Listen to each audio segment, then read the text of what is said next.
Yes, hello, and welcome to another Warrior Creed live stream with me, the radical Majid Nawaz. And today we have breaking news for you, and that should be on your screens right about now. It is that Nigel Farage, the leader of the UK Reform Party and Member of Parliament for Clacton-on-Sea in Essex, has resigned as an MP to stand again in a fresh by-election in Clacton to seek to win the seat anew. Yes, that is correct. You heard it correct. Breaking news that has just happened. Nigel Farage gave a live address to the nation declaring that he was resigning as MP. He will remain as leader of the Reform Party to contest the Clacton-on-Sea seat yet again in order to win it again, so that he returns to Parliament with a fresh mandate. This comes after the Sunday Times investigation insights team. They broke some news about his funding arrangements and his relationships with certain crypto billionaires.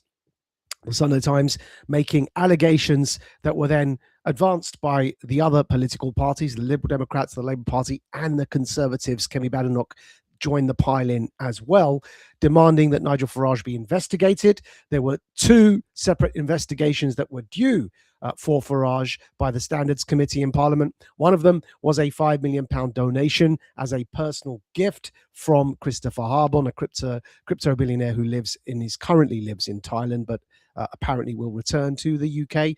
The other was his relationship with George Cottrell, known as the Posh George, who is alleged by the Times investigation to be a criminal who spent time for wire fraud inside US prisons and has asked for President Trump for a pardon. The relationship between George Cottrell and Nigel Farage was investigated as well by the Times. Those two financial scandals led to demands by the other political parties for a investigation into Nigel Farage's financial relationships. That culminated today in a live announcement by the yet still remaining leader of the Reform Party, but now former MP of Clacton, Nigel Farage, announcing that he would resign in order to gain a fresh mandate in Clacton from the people of Clacton, so he could return and face these investigations in September with, in his desire, of course, an overwhelming returning majority from Clacton, providing him a new mandate. So he therefore has the mandate to challenge these allegations coming from the other three political parties. So that is the topic for today's stream. You should again see the title of the screen. Nigel Farage resigns as MP and stands again in a fresh election in Clacton-on-Sea.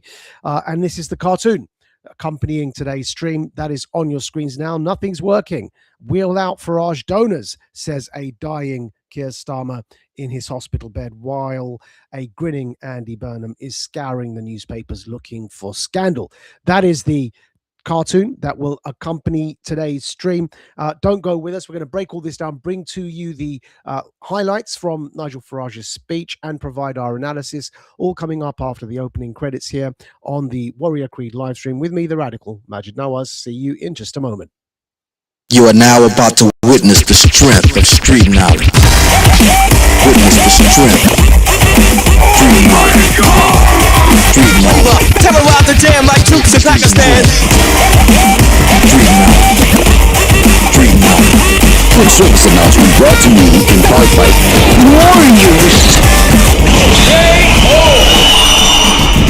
Damn, that shit was dope.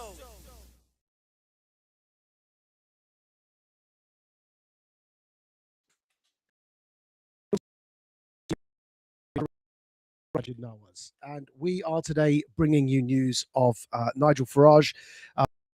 If you are just joining us, the topic should be on your screens right about now. Here is the headline news breaking. Nigel Farage resigns as MP and stands again in a fresh election.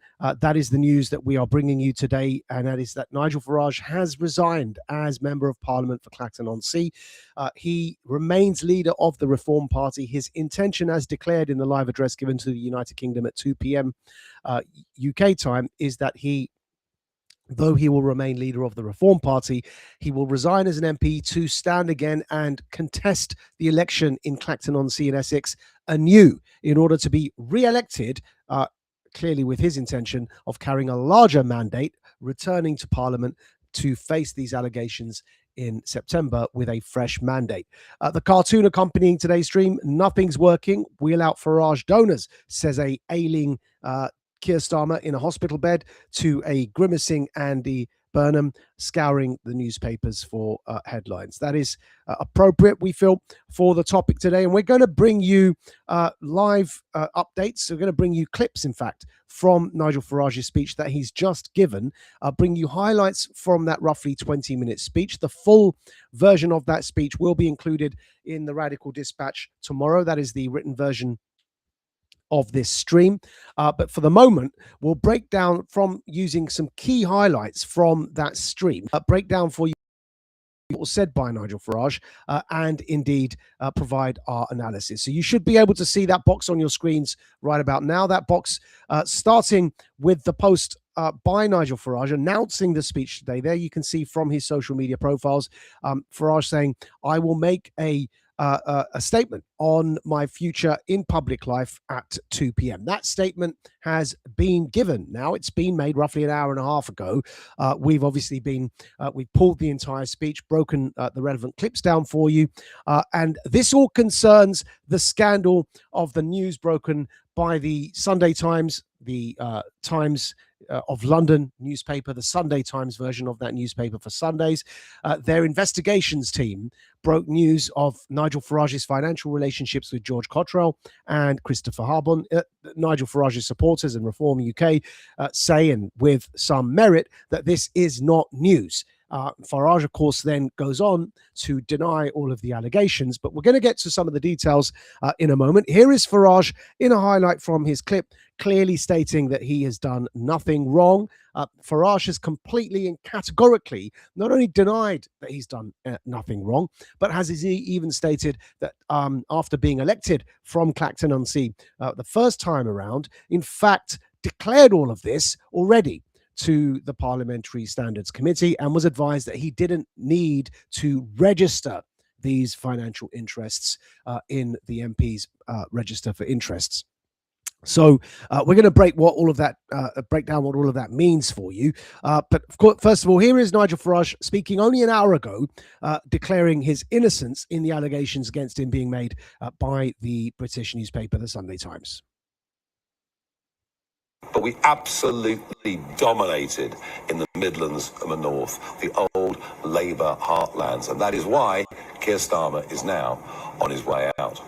Not to forget that in East Anglia, the Conservatives have now by us been reduced to nothing more than a rump. It seems to me that the establishment have now decided that they can't beat us fairly, so they've chosen to use foul means. Let me be absolutely clear. After the furore and the media pile-on, well, not just the media, the other political parties too. Let me be absolutely clear. I have done nothing wrong. I have not broken the law in any way at all. I have not misused public money. And you know, for the first 2 years of being an MP, my personal MP expenses are zero. Not, of course, that you'll read about that in mainstream media.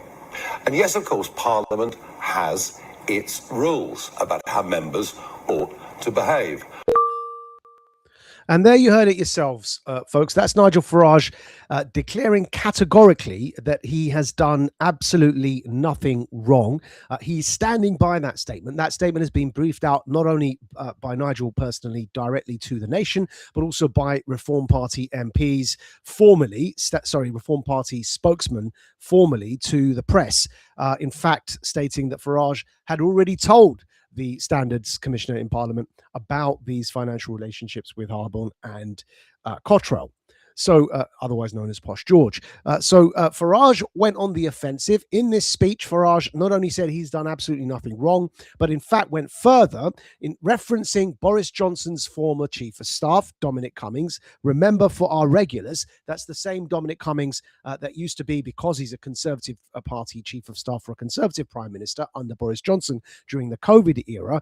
This is the same Dominic Cummings who was whose criticism of Boris Johnson's premiership was that he wasn't locking down hard enough or fast enough, and that the mandates came nowhere near, the COVID mandates came nowhere near being as harsh as they needed to be. This is the same Dominic Cummings that was praising Bill Gates and the World Economic Forum's approach to the COVID era while he was chief of staff. And then, of course, while demanding that lockdown come harder and faster and sooner, was caught breaking his own lockdown rules as chief of staff to the prime minister by going out when he shouldn't have, and then allegedly, in his own words, to test his eyesight while driving a car during lockdown, while the rest of the nation wasn't allowed to do so.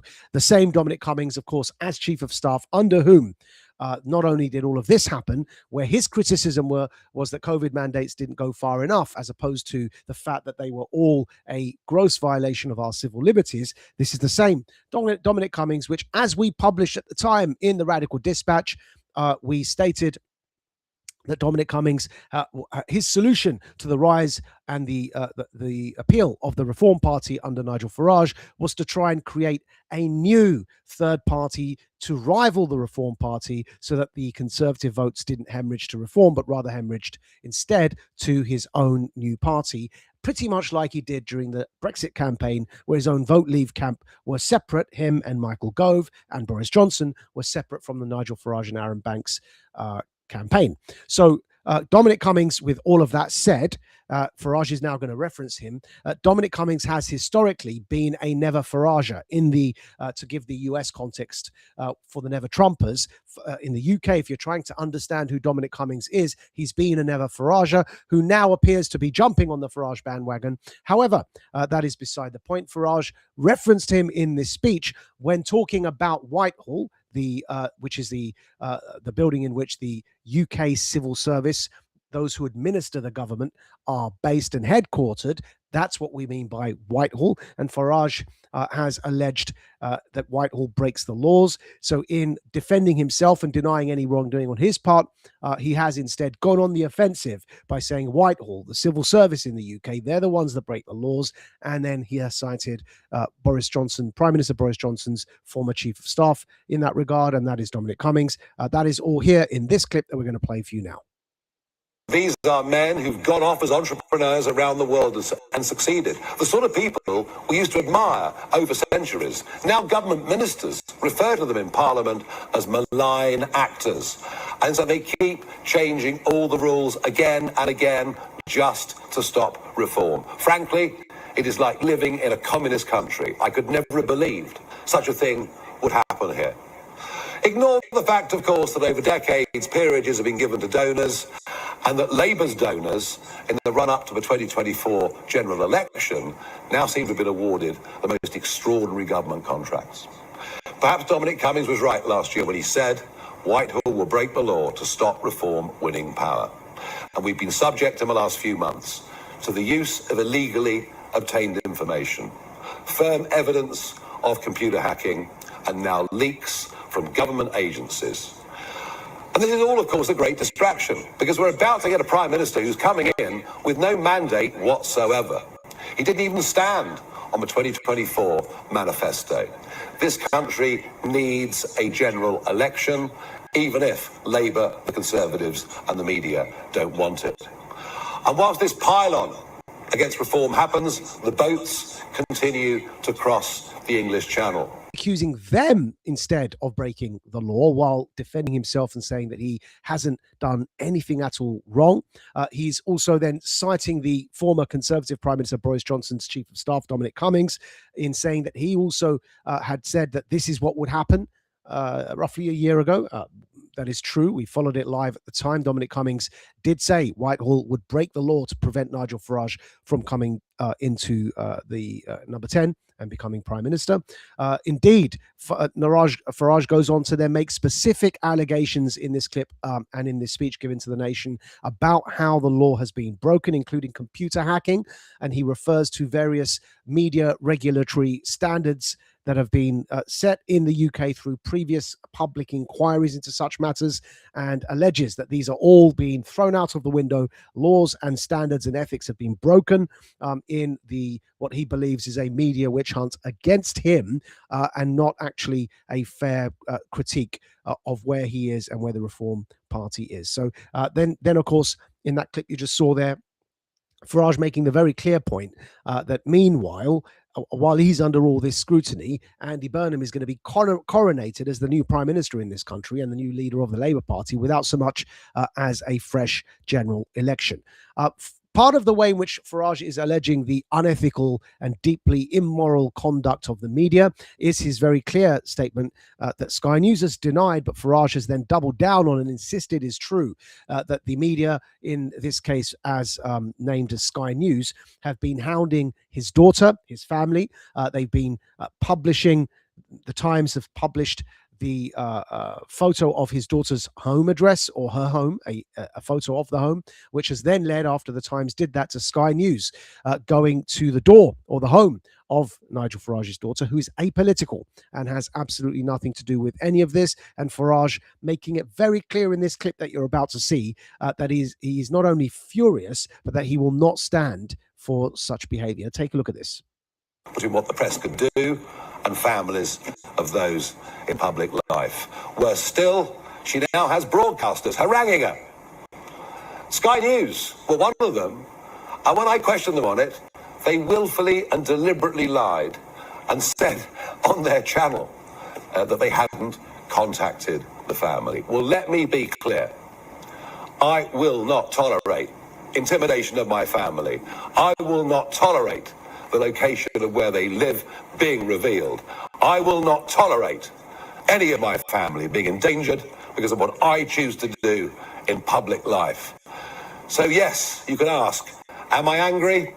But I've never been angrier in my life. I'm also pretty upset with the behaviour of this Labour government. They began in 2025 and then tried again into 2026 to cancel elections for taxpayers, and to do so on a vast and epic scale, albeit with the connivance of the Conservative Party. Why? Well, of course, fear of reform. And that's a really good point. There's 2 points there to pause on. The first, of course, is the alleged intimidation at Farage's daughter's home by Sky News and the publishing of a photo of her home by the Times.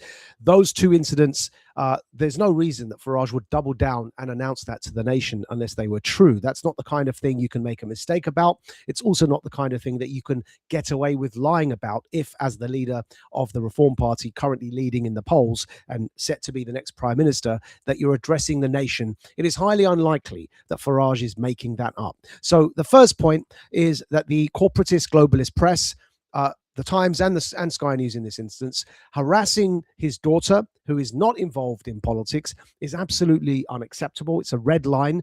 Nobody, whether they are pro or against Nigel Farage, should tolerate such conduct by the media.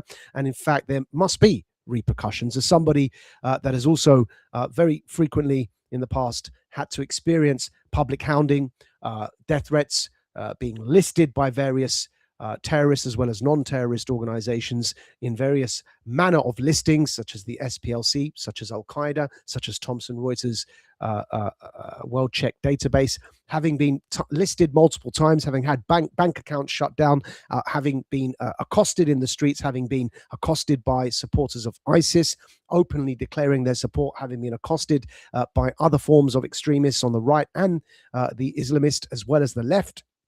What Farage has just said there is something that we absolutely must sympathize with.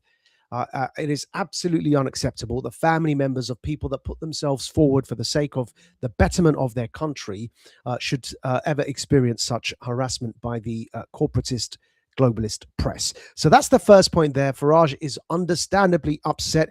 There should be repercussions. Farage himself promises repercussions, but this kind of behavior by the press is absolutely unacceptable. But the second point he raises there is, of course, again, reminding everybody, we remember this, by the way, that this is the same Labour government who not only are now getting away with coronating Andy Burnham to succeed Keir Starmer without calling a new general election, that's the same Labour Party that tried to cancel elections, local elections in this case, in this leading up to this time this year, from the beginning of the year to now, under Keir Starmer. They tried to cancel the local elections. It was indeed Nigel Farage and the Reform Party that had to take that to court and win to demand and to get a court ruling that demanded that elections be held, if at all, because the Labour Party were attempting to cancel them completely in the name of various issues such as tax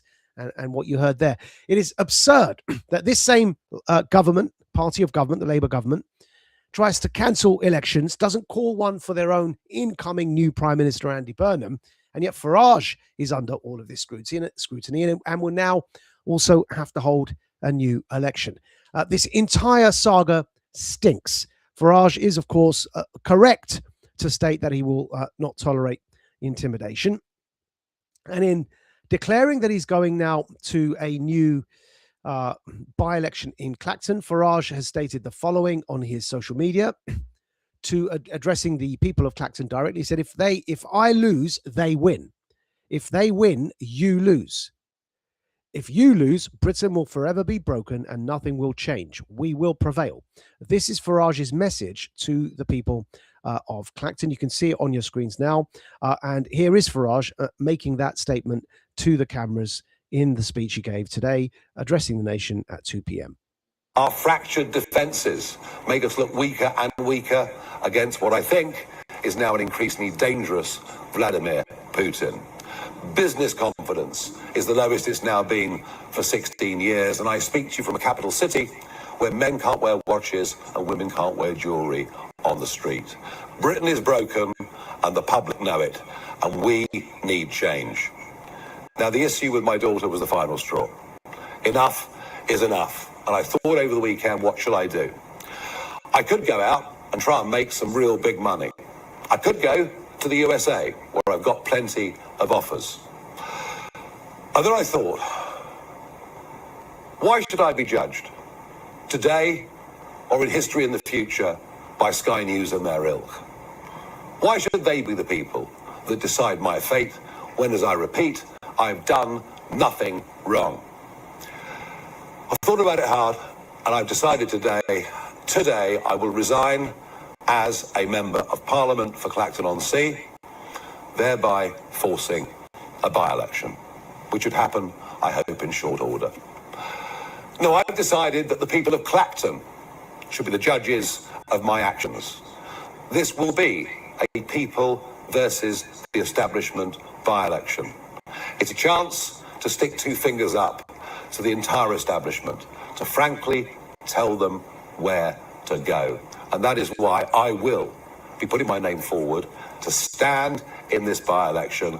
I will fight to win. I will fight to continue the political revolution that reform has started. And I would say this to you, the voters of Clacton: if I win...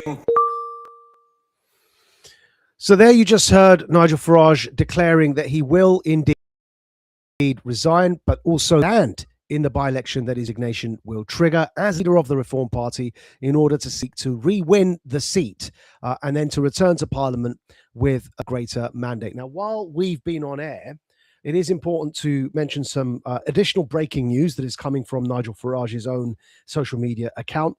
And that is that 30 minutes ago, roughly, Mr. Farage posted the following. We'll just read it for you straight away. Farage has said, I have spoken to the CEO of Tendring District Council. Reform has offered to cover the cost of the by-election. I will be writing to Rachel Reeves later today with the same message. Given that we asked for this by-election in the first place, it's only right that we pay for it. So that is the breaking news within the breaking news that we've just brought to you. And that is that Nigel Farage has just announced not only that he will resign, but remain leader of the Reform Party and stand again for re-election in Clacton-on-Sea in Essex, but that the Reform Party is offering to pay for that new by-election. A by-election, for our non-British listeners, by the way, simply means an election in a constituency seat, one of the seats that represents the country in Parliament. It's a new election in a constituency seat, but timed outside of the general election cycle, meaning it's not an election across the whole country, but just in one seat. And that, when that happens, triggered usually by a resignation, it's called a by-election. And that is what will happen now in Clacton-on-Sea. Farage has declared. So his full speech will be published by us and in the Radical Dispatch tomorrow. That is the written version of this stream. But it does behoove us to say at this stage, before we carry on providing you our analysis, just exactly what our immediate reaction is to Mr. Farage's announcement that you just heard.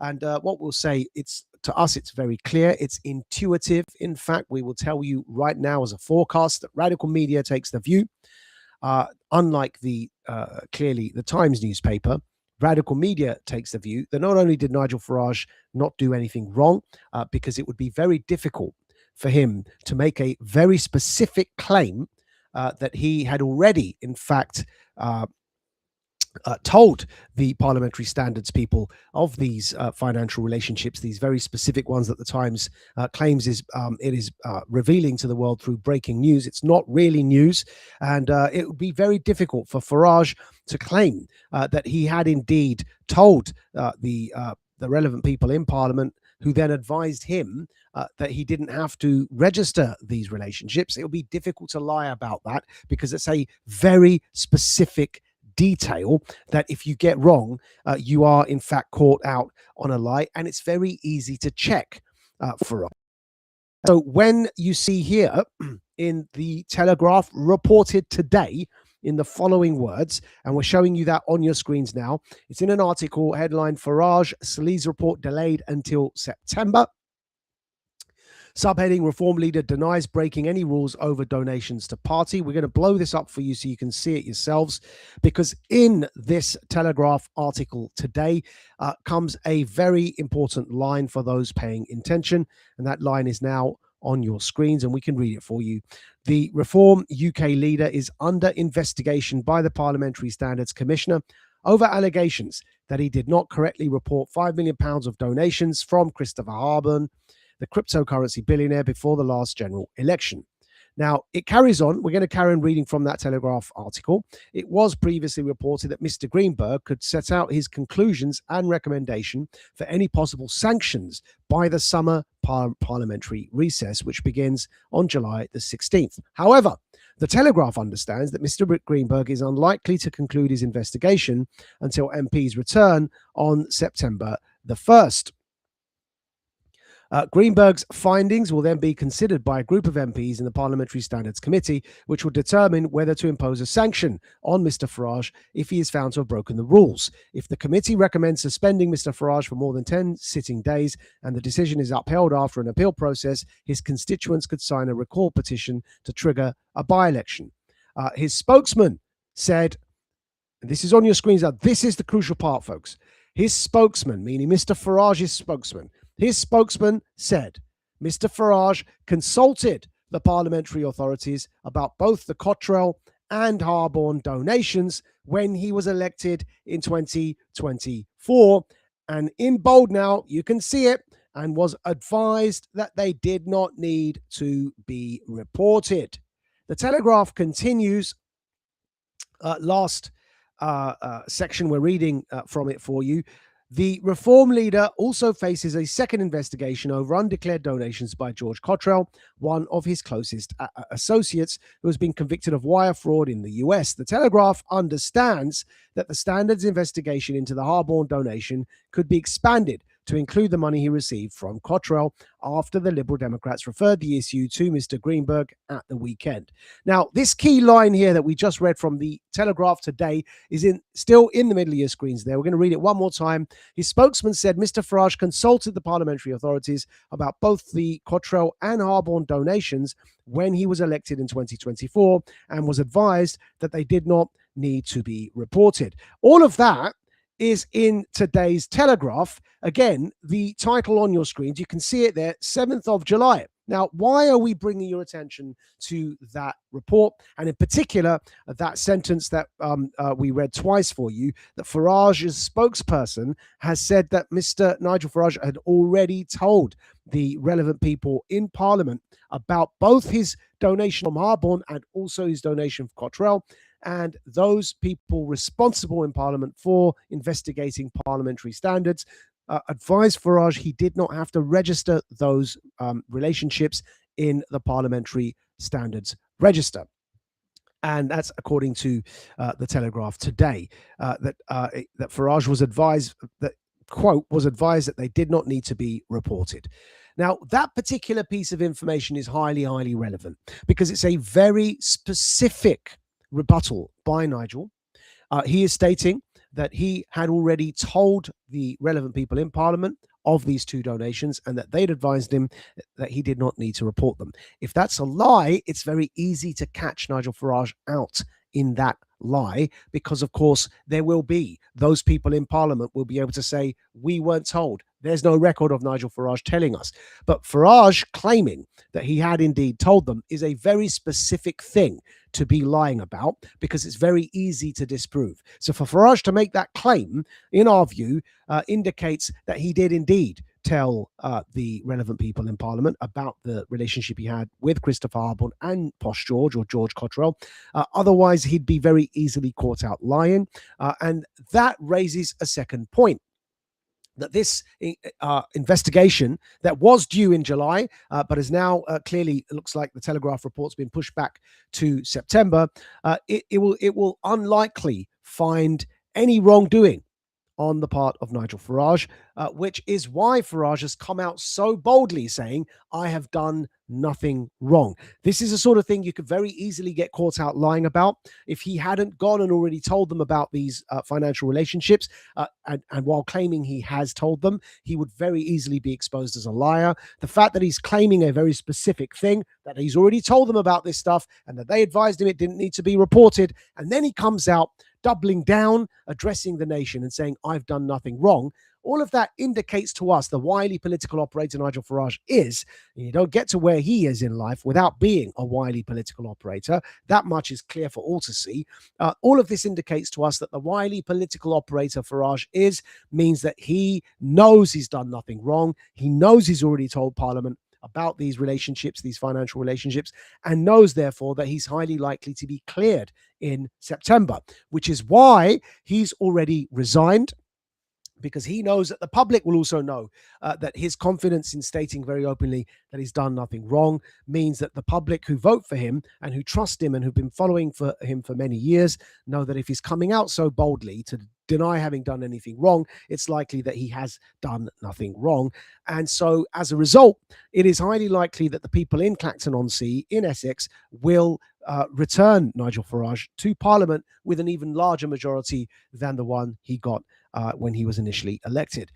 That is our forecast. You can take it from us here at Radical Media. Nigel Farage is about to return to Parliament with an even bigger majority than he had in the 2024 election. Farage will return with a whopping mandate from the people of Clacton-on-Sea in Essex, and he will return not only with a whopping mandate that he's innocent, but also a mandate, one suspects, from the people of Clacton in Essex to go on with the moral authority, now that he would have been cleared of any wrongdoing, to investigate those who were demanding that he be investigated. In other words, what was their motive? What were they covering up for that they were demanding that he be investigated while he remained innocent?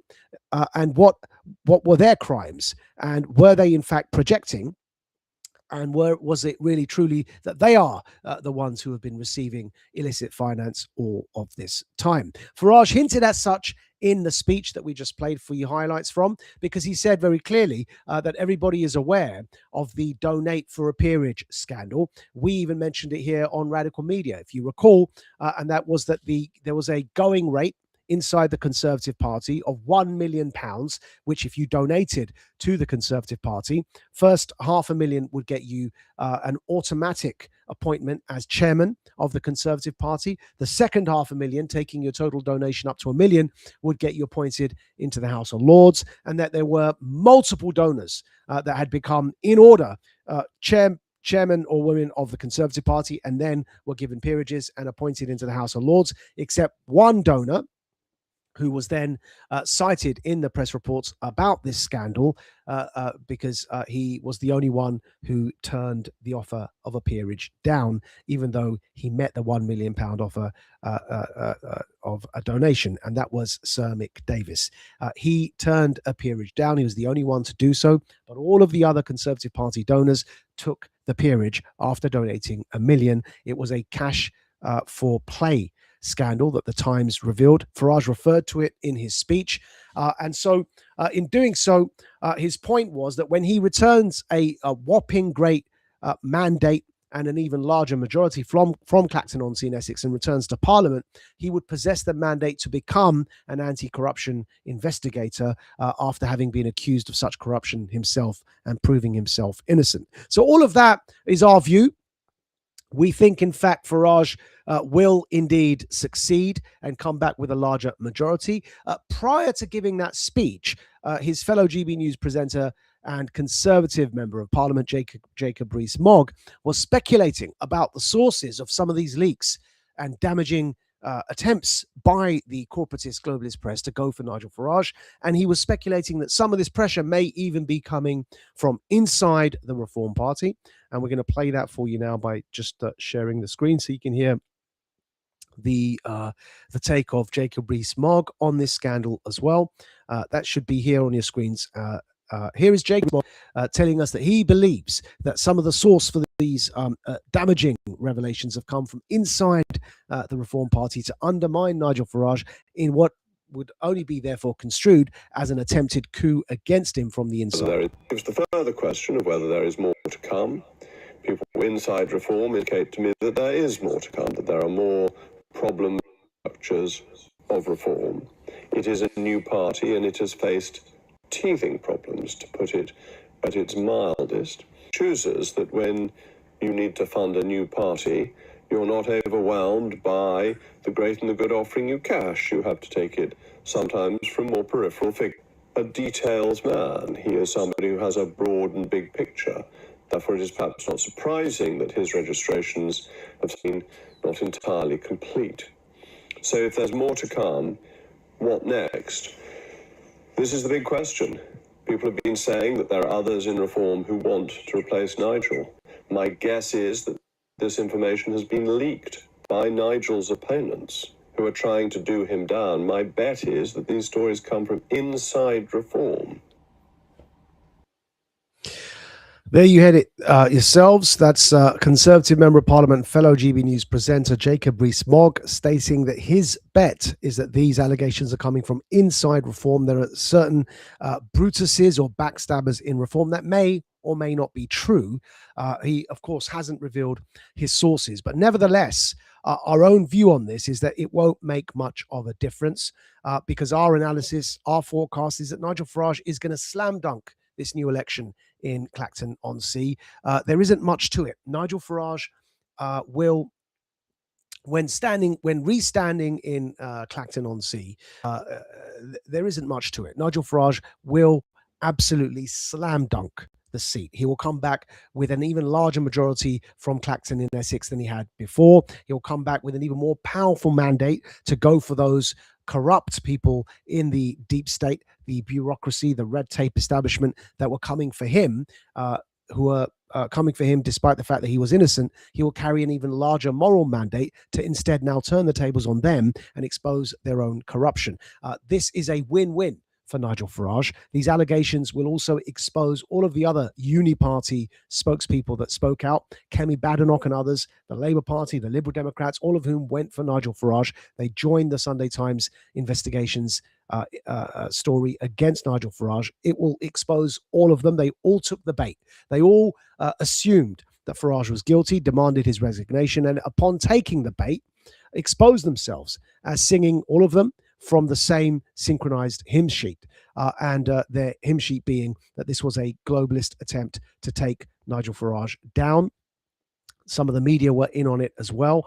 This is Sky News we're referencing now, even attempting to intimidate Nigel Farage's family.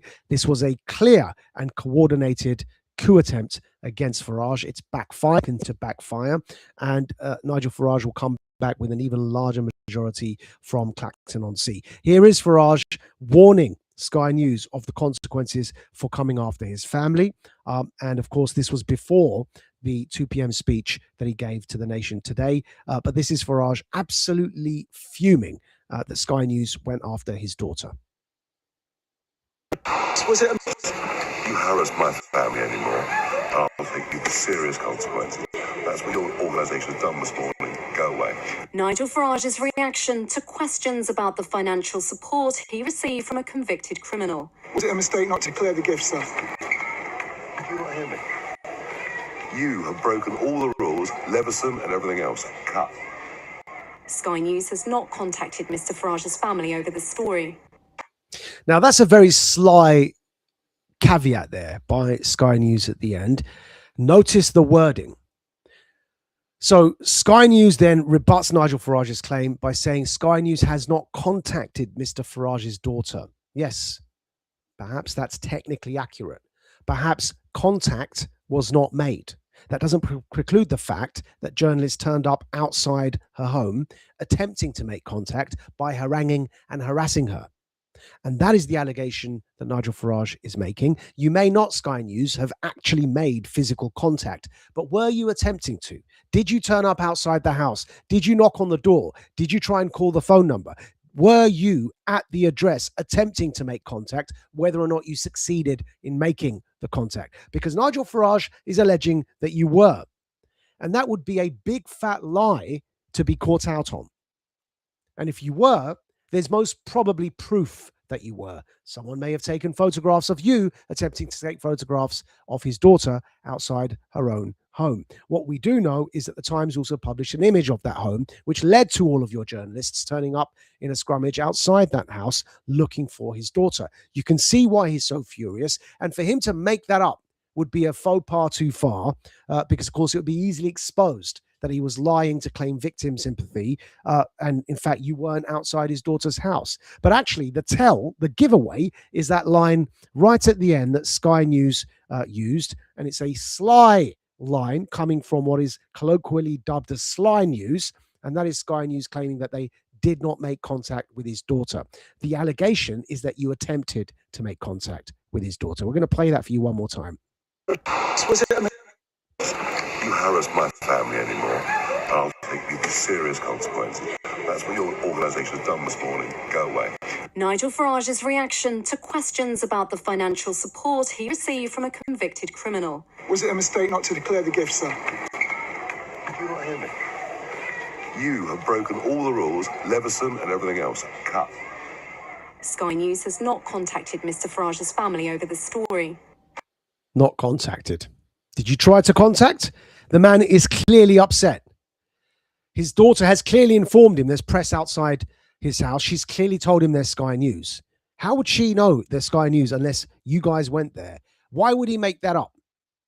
So this is an issue that does need to be looked at. Of course, Mr. Farage is right to be upset, and he has said in response to Sky News' own technical denial, Mr. Farage has made the following point, which we're going to blow up for you on your screen so you can see it for yourselves. But he's basically accused Sky News of lying. Here it is on his social media page. Just read it for you as well. This is an outright lie from Sky News, says Nigel Farage. They hounded my daughter at home, and just days after the Times published where my family live, despicable behavior from the media. Now, you can see he's accusing them of lying. That's on your screens now. Now, there are meant to be standards and rules against this sort of behavior. The very standards and rules that this media is demanding that Farage adhere to with regards to financing his political ambition.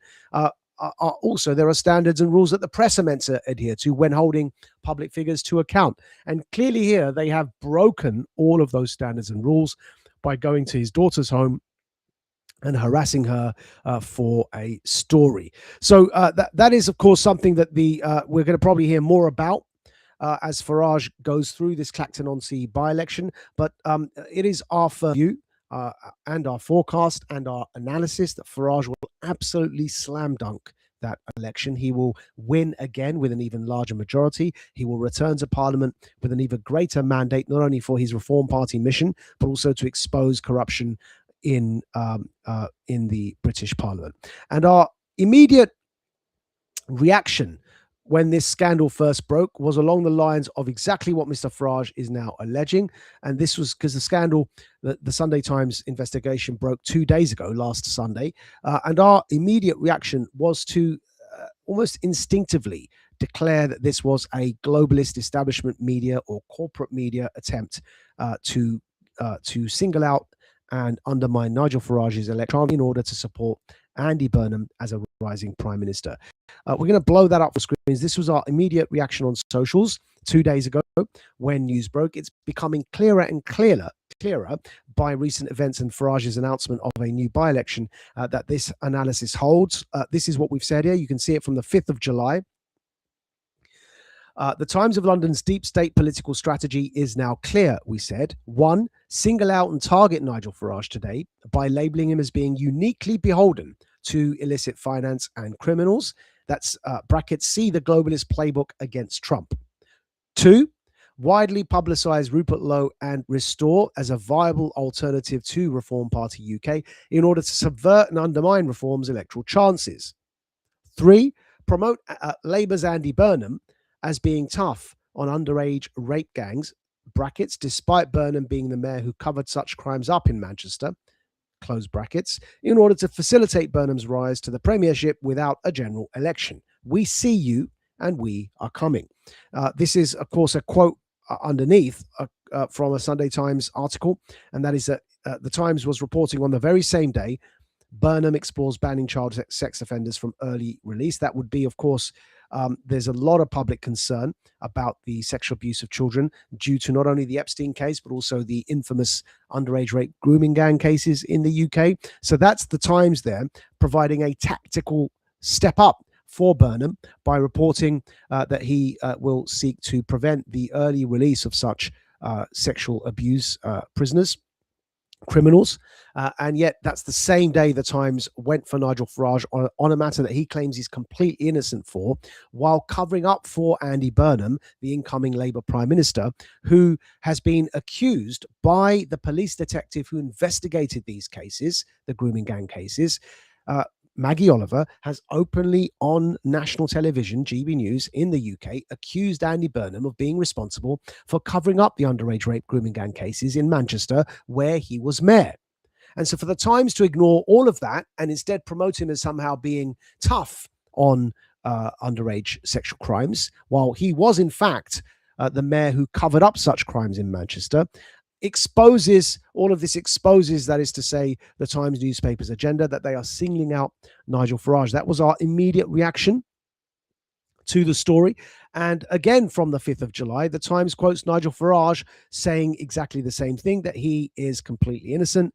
And again, we're going to put it to you that to have, as you're about to hear, such clear and categoric denials of wrongdoing, we think Farage has got a lot more up his sleeve than the media are giving him credit for when it comes to this story. He will be exonerated. And here is, you can see in the Times on the 5th of July, in an article headlined, Nigel Farage's crypto gambler ally used Reform UK business cards. Subheaded, George Cottrell, a convicted criminal, handed out cards with Farage's email address and the party logo despite having no official role. This is the quote from Farage in the Times. Saying that he was the victim of an establishment hit job, Farage said, "I have done no wrongdoing, followed the rules, and I am now considering legal action against the Sunday Times. It is now clear the establishment will stop at nothing to hurt Reform.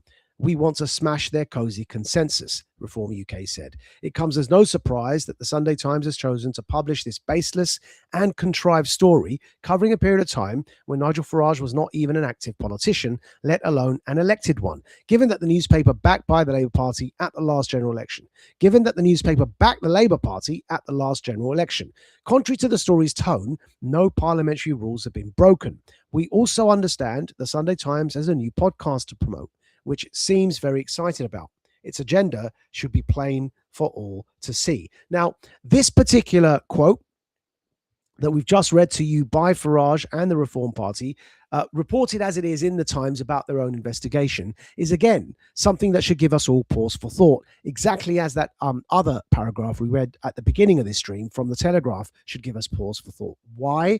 Because in that Telegraph one, if you remember, Farage stated very categorically that he had already told Parliament about these financial relationships, both with Harborne and with George Cottrell.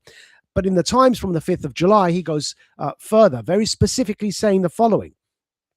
And this is why we don't think Farage is lying here, and why he's going to be exonerated, and why we think he'll come back with an even larger mandate than he had before, and an even larger majority in Clacton than he had before, because of this line. It's the first line in bold. You can see from the Times that we're going to read for you one more time. It's on your screens. Farage said, "I have done no wrongdoing." Okay, that much we know. He's already said that as well in the national address. It's this next part. Pay attention.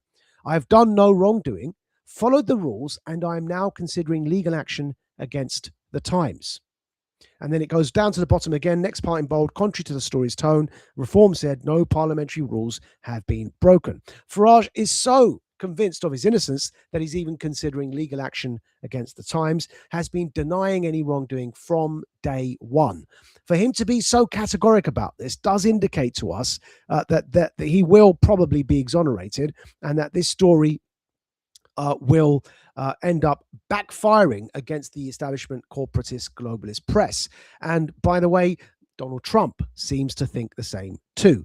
Reported by the Times on the 7th of July, in an article headline, "Nigel Farage set to be interviewed by standards watchdog over 5 million gift." The Times brings to you the following that we're going to read for you, and that is a quote about Donald Trump and his response to these allegations. On Monday night, it said, President Trump posted on his Truth Social account a link to an article on the National Pulse website with the headline, "They're running the 2024 anti-Trump playbook on Nigel Farage." The article claims to draw parallels between what happened to Trump and what is happening to the Reform UK leader, from media hostility to the increasing use of legal and regulatory institutions against political opponents. So the Times is reporting as of today that President Trump reposted on his own social media an article by the National Pulse website with the headline, "They're running the 2024 anti-Trump playbook on Nigel Farage." That is the exact same wording we used in our own immediate response to this. We'll bring it right back up for you, as you can see on the screens, as we're flittering back to that original reaction that we read for you earlier. Let's just quickly find it and remind you, because remember, the Times reported Trump saying they're using the Trump playbook. And here on your screens now, our original reaction, you can see in point one, in brackets at the end of the line on point one, "See the globalist playbook against Trump." The exact same wording is the wording that Trump has endorsed in the article that was posted on his social media by the National Pulse. Again, you can see it on your screens. They're running the 2024 anti-Trump playbook on Nigel Farage. And here is that Truth Social repost. There you can see it on your screens. You can have a read of it.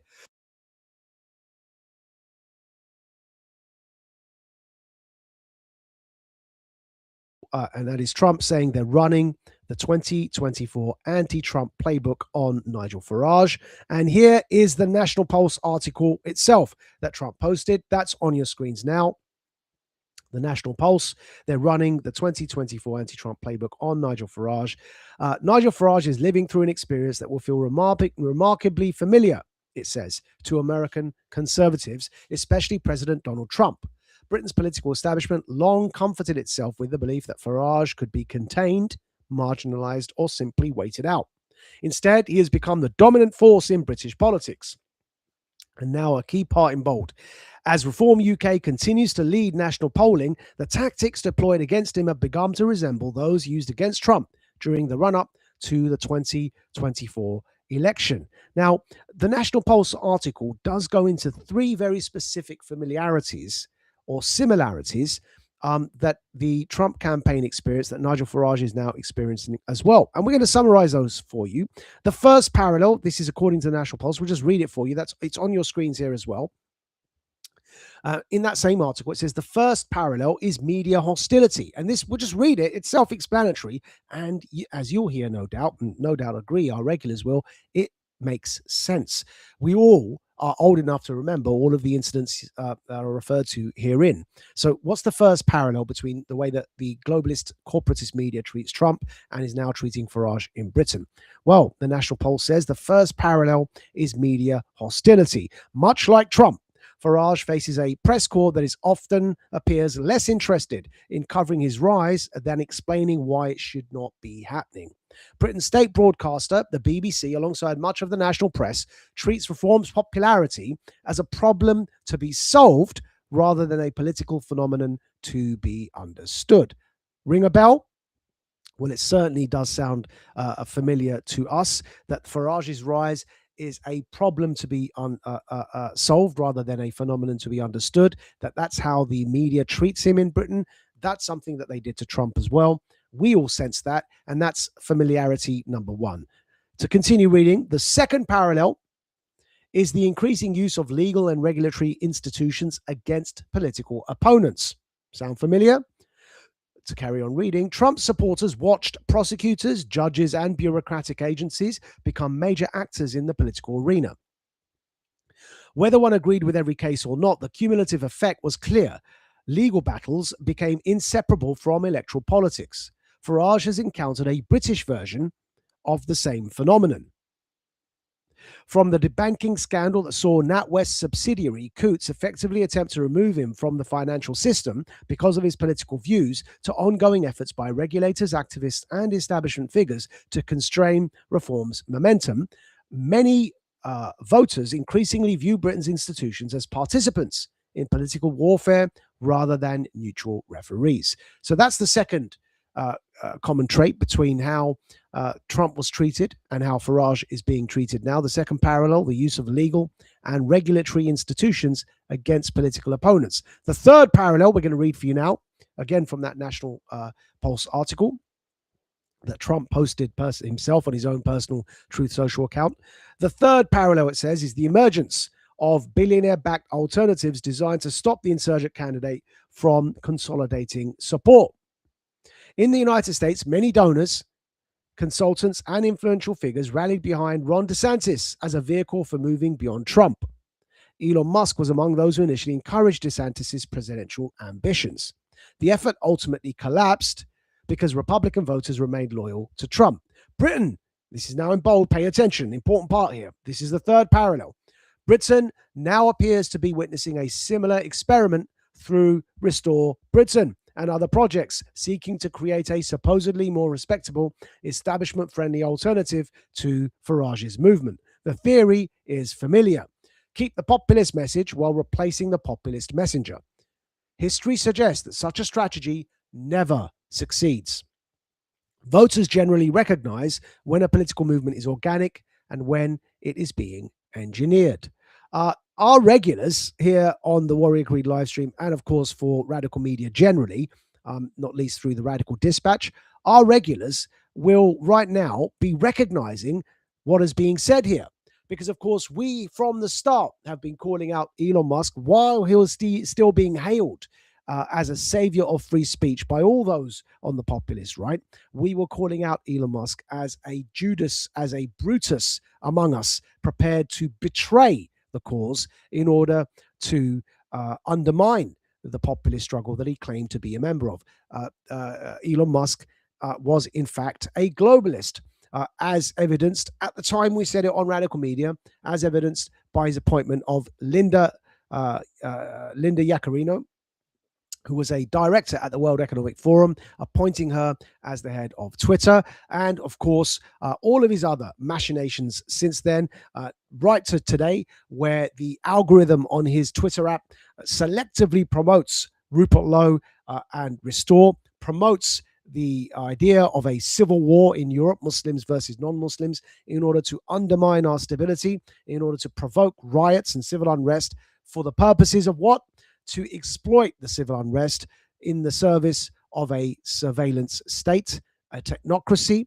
It is order from chaos. Elon Musk and his ilk seek to create instability so that they can provide the solution to that instability in the form of a technocracy that they all believe in. And of course, his PayPal Mafia co-founder friend, Peter Thiel, who now founded Palantir, has been indeed signing contracts with our government to that end, running the COVID dashboard as Palantir did, having a unified database for all of our health data with the NHS as Palantir do, seeking to merge all of that data, the health data and the COVID data, with our criminal data that the Metropolitan Police holds in a new contract that Palantir has with the Metropolitan Police that is currently only suspended because the Labour mayor, Sadiq Khan, is effectively attempting to fend off a rebellion in his own base as the Green Party threatened to expose all of this, in particular with regards to Palantir. But these are people that are seeking to pretend to appropriate the populist cause in order to undermine it. These are Peter Thiel, Elon Musk. They were never Trumpers. Then they became pro-Trump. And then, of course, again, they became never Trumpers after Trump won. And they realized they couldn't get anywhere with him. Likewise, they are currently, Elon Musk included, never Farages. And that last point there in the National Pulse is incredibly important to keep in mind. And it's our regulars, as we say, will know from day one, we were calling out Musk, we were calling out Rupert Lowe and calling out Restore, and their desire to create a civil war in the UK. It was all incredibly transparent. So, to conclude, because we're out of time, we believe Nigel Farage has done the right thing to stand down and call for a by-election in Clacton in Essex. He will slam dunk that election. He will win with an even larger majority that he held before. He will return with an even larger mandate that he had before. He will return to Parliament with even greater moral authority to look into all of this corruption and stigmatization of non-globalist, non-uni-party candidates and voices. He will carry an even larger moral mandate to investigate all of those that have been investigating all of us for so long, simply for speaking the truth. And this is a great political move for reform and for Farage, and it will resolve this investigation into his financial relationships, what with the popular mandate in Clacton, but also by the time the September investigation comes along, if it will be found, as Farage has clearly claimed it is, that he had already told people in Parliament about these financial relationships, then we're also expecting for Farage to be cleared. That is our forecast. You heard it here on Radical Media. Of course, our regulars can continue following, and you'll see if we are right or not by the time it happens. We want to encourage all of you to go to what is at the bottom of the screen. You can see it, majidnawaz.substack.com, and we want you to sign up because that's where you will get not only the podcast version of this stream on Radical Media, but also the premium subscribers, the paying premium subscribers will get access to that podcast, but also to the full Radical Dispatch, which is the written version of this speech, of this stream, including the parts that are behind a paywall.